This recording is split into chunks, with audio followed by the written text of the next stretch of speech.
Assalamualaikum warahmatullahi wabarakatuh. Pemirsa, Jenderal Solo konsolidasi. Bos, hantam duluan aja. Jika tidak, habis kita. Ini adalah gambaran analisis yang dapat dikemukakan untuk menilai situasi politik dan persaingan politik antara kekuatan-kekuatan politik yang ada di Indonesia saat ini. Terlebih dengan ditangkapnya Noel yang dikenal sebagai Joman, dan bisa jadi ya ini adalah tanda atau bahkan pemicu konflik antara satu pihak dengan pihak yang lain, ya, Solo Hambalang atau sebagainya. Meskipun coba ditutup-tutupi, ya, situasi ini tampaknya semakin hari tampaknya semakin mencekam, ya. Dan kita pemirsa punya sejarah, ya, berkenaan dengan operasi-operasi untuk penggulingan kekuasaan, dan ini juga sudah disampaikan oleh mantan Purnawirawan Jenderal tentang operasi senyap menggulingkan istana, ya.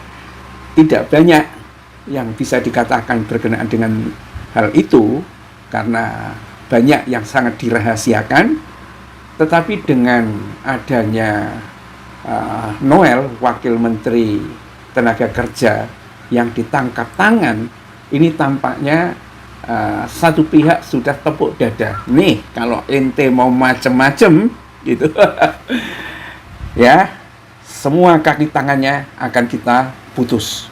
Dan ini saya kira banyak mendapatkan dukungan oleh publik, atau mungkin sudah melakukan satu penilaian terhadap publik bagaimana sebetulnya reaksi yang akan diberikan oleh rakyat itu. Kalau dari netizen yang ada, memang tampaknya ya ditangkapnya Noel, apalagi tingkatannya adalah OTT, ya, ternyata Noel yang kita anggap merakyat itu mobilnya bagus-bagus, motornya Ducati, macam-macam pemirsa, ya. Banyak yang akhirnya mencibir kepada Noel, dan ini adalah salah satu pukulan kepada geng Mukidi, ya.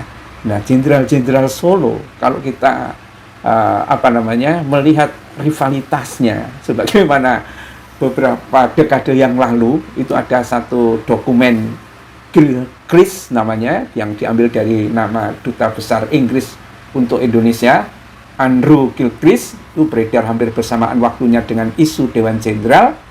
Ya, dokumen ini yang oleh beberapa pihak disebut sebagai pemalsuan oleh intelijen Cekoslovakia di bawah pengawasan Jenderal Agayan dari KGB Rusia, menyebutkan adanya our local army friend, teman-teman lokal kita, ya, teman tentara lokal kita, yang mengesankan bahwa perwira-wira angkatan darat telah dibeli oleh pihak barat.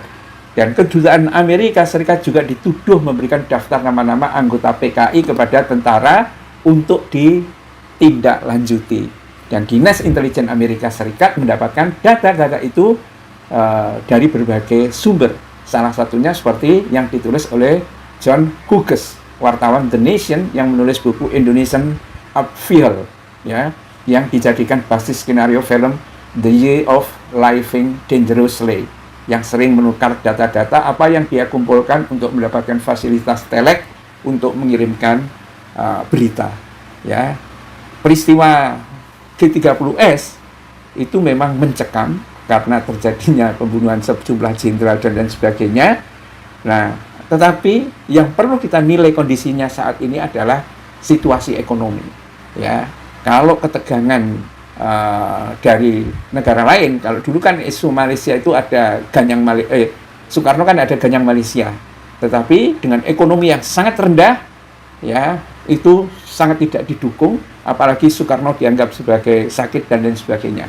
Situasinya sekarang berbeda, dan karena itulah bisa jadi pemirsa, jenderal-jenderal Solo ini juga gimana ini kan, ya menghadapi situasi yang ada, karena dukungan publik tampaknya tidak banyak. Kalau tidak ada reaksi yang cukup memadai, misalnya komentar dari Jokowi terhadap Noel dan lain sebagainya, ya tampaknya pukulan akan beruntun kepada geng Solo ini, ya. Apalagi sudah didahului dengan pernyataan 300-an jenderal angkatan darat semuanya, tidak ada jenderal polisinya sama sekali, dan tidak ada angkatan darat, udara dan laut gitu ya, tidak ada polisinya sama sekali untuk melengsarkan Gibran.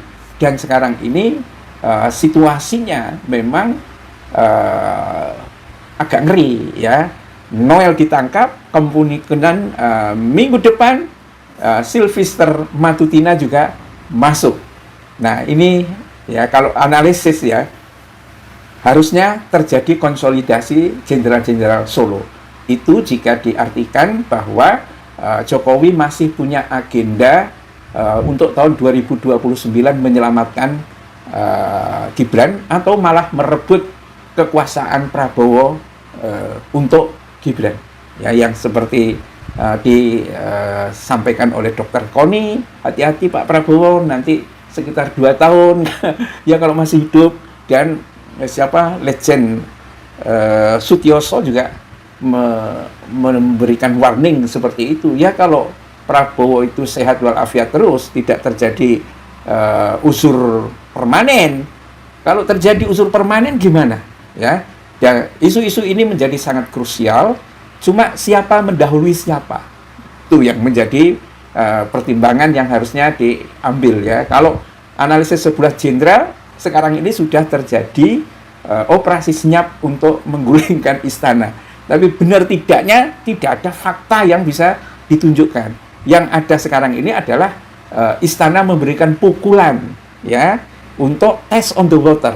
Apa dan bagaimana sebetulnya reaksinya. Bila taufik wal hidayah. Assalamualaikum warahmatullahi wabarakatuh.